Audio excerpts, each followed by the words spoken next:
गजा में जंगबंदी। जी हां, गजा में जंगबंदी तकरीबन एक तरह से हो चुकी है। हालांकि इस पर इजराइल ने पहले ही रजामंदी जाहिर कर दी थी और डोनाल्ड ट्रंप के पीस उनका जो प्लान है, पीस जो डील है, इस पर गजा अब हमास ने भी रजामंदी जाहिर कर दी है। लेकिन बड़ा सवाल यह उठता है कि गजा में जंगबंदी और इसके बाद के अंदेशे और मुस्तकबिल के इम्कानात क्या कुछ है, आज इसी को हम समझने की कोशिश करेंगे। दरअसल बुनियादी सवाल यह है कि अगर कत्ल गारतगरी आर्जी तौर पर रुक भी जाए तो क्या मसला फिलिस्तीन का मुस्तकबिल और पायदार हल मुमकिन है? क्या आलमी बरादरी ने 2 साल इंसानी अलमिये के बाद कुछ सीखा है और कौन सी अमली राहें हैं जो अमन की तरफ ले जा सकती हैं? इसी पूरे मरहले को हम समझने की दरअसल कोशिश करेंगे। गजा पट्टी में जो तबाही 2 साल से जारी है, इसने इंसानी जानों और बुनियादी ढांचे को बेमिसाल नुकसान पहुंचाया है।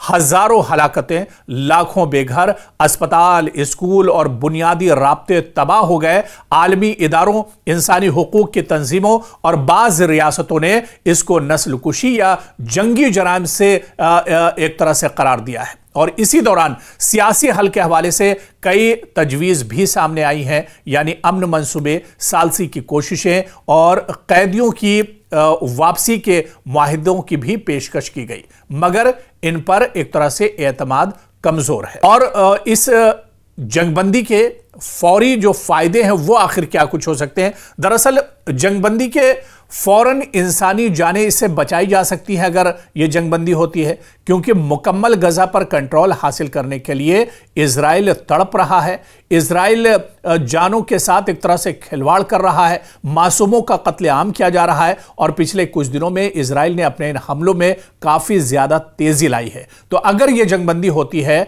तो फौरन इंसानी जानें बचाई जा सकती हैं, इमदाद पहुंचती है और सिविल इंफ्रास्ट्रक्चर को आर्जी आराम एक तरह से मिल सकता है इस कदम के बाद। अगर जंगबंदी सिर्फ आर्जी और गैर मुनज़्ज़म हो तो फरीक नए हमलों के लिए तैयार रहते हैं, यानी इसका जो खतरा है वो भी सामने रखा जाए, क्योंकि दोबारा तसादुम का खतरा तभी कम होगा जब जंगबंदी के साथ मुकम्मल शफाफ निगरानी, कैदियों की रिहाई और बुनियादी सहूलियात की बहाली के तयशुदा मराहिल हों।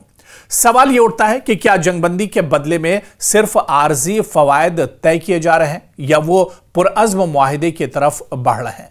दरअसल कब्जा और जमीन का जो मामला है, फिलिस्तीनियों की जमीन, हक वापसी और मुस्तकिल रियासत का सवाल। दरअसल आप यहां पर देखिए कि मस्जिद अक्सा या अल कुद्स का जो दर्जा है, अल कुद्स का हतमी हैसियत का जो ताउन है, वो सबसे हसास इस पूरे मामले में एक तरह से पॉइंट है। यानी जो ये पूरा जो मामला है वो दरअसल मुसलमानों के क़िबला अव्वल या मस्जिद अक्सा से ही एक तरह से जुड़ा हुआ है। और इसके अलावा आप देखिए कि पनाह गुज़ीनों का वापसी या मुआवजे का जो मामला है, लाखों पनाह गुज़ीनों का मुस्तकबिल सियासी हल के बगैर गैर यकीनी रहेगा। सिक्योरिटी जो जमानतें हैं, इजराइल की सिक्योरिटी और फिलिस्तीनी अवाम की आज़ादी के बीच एक तरह से जो तवाज़ुन है वो भी इससे बनेगा।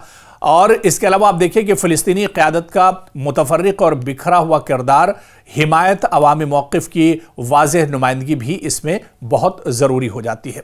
इसके अलावा अमेरिका का क्या कुछ रुख रहेगा, यह भी बहुत अहम है, क्योंकि अमेरिका का असर और रसूख रखने वाला मगर मुतनाज़ा फ़ैसलों के बायस बिचौली का एतमाद एक तरह से महदूद हो गया है। मिस्री और कतरी जो सालसी है, दरअसल इमदाद और मुज़ाकरात में कलीदी किरदार, सरहदी रास्ते खोलने में मददगार ये मुल्क अब तक एक तरह से साबित हुए हैं। अक़वाम मुत्तहिदा और यूरोपीय यूनियन की अगर बात की जाए तो इंसानी इमदाद, शवाहिद की तफ्तीश और कानूनी सालसी में इसका किरदार भी अहम रहा है। लेकिन इसमें सबसे अहम है अरब ममालिक, वो मुस्लिम ममालिक जो 2 सालों में एक तरह से खामोश रहे हैं, लेकिन जब बारी अमेरिका की आई और ट्रंप डील की बारी आई तो सभी अरब ममालिक ने एक तरह से इस पर रजामंदी जाहिर की थी। सियासी तस्लीमात और आप देखिए कि दबाव के जरिए फरीकैन पर असर अंदाज हो सकते हैं। अमली हल के लिए एक मुतादिद फरीकैन पर मबनी सालसी मैकेनिज्म दरकार है जिस पर दोनों तरफ का कुछ बुनियादी एतमाद कायम हो। इसके अलावा हमास का मौक़िफ़ इस डील में बहुत अहम हो जाता है।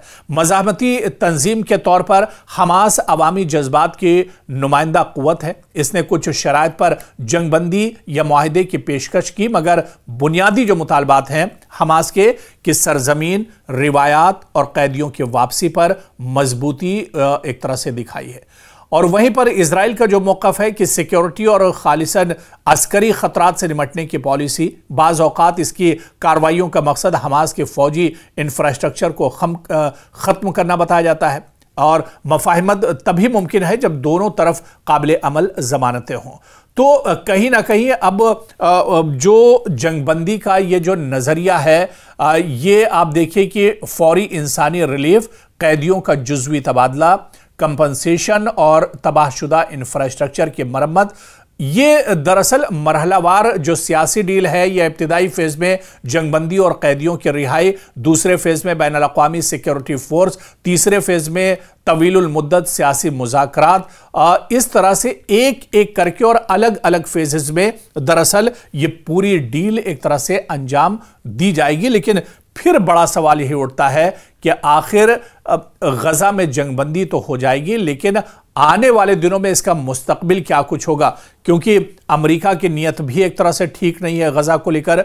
इजराइल तो दरअसल इस पर नाजायज कब्जा करना ही चाह रहा है और इसी वजह से पूरी जंग ये फिलिस्तीन में और गजा में छिड़ी हुई है। लेकिन दूसरी तरफ अमेरिका की नीयत भी ठीक नहीं है। अमेरिका भी ये चाह रहा है कि वो गजा को अपने कंट्रोल में रखे। और जो माहिरीन है वो ये भी मानते हैं कि जब ये जंग बंदी होगी उसके बाद गजा को लेकर इजराइल और अमेरिका में भी एक तरह से ठन सकती है, क्योंकि अमेरिका और डोनाल्ड ट्रंप बहुत पहले कह चुके हैं कि वो मुकम्मल गजा पर एक तरह से कंट्रोल करेंगे। और जो 20 नुकाती जो डील है अमेरिका की, उसमें बज़ाहिर एक तरह से ये लगता है कि अमेरिका भी कहीं ना कहीं अपना फायदा इसमें देख रहा है। और जाहिर सी बात है कि अमेरिका इजराइल के साथ उसने बहुत कुछ हमास की इस जंग में खोया भी है, क्योंकि हमास और इजराइल के इस जंग में इजराइल के पीछे अगर कोई ताकत थी तो वो अमेरिका था, जो पूरे तौर से खड़ा था, जहां पर उसकी दौलत, उसका असलहा, उसका गोला बारूद और उसकी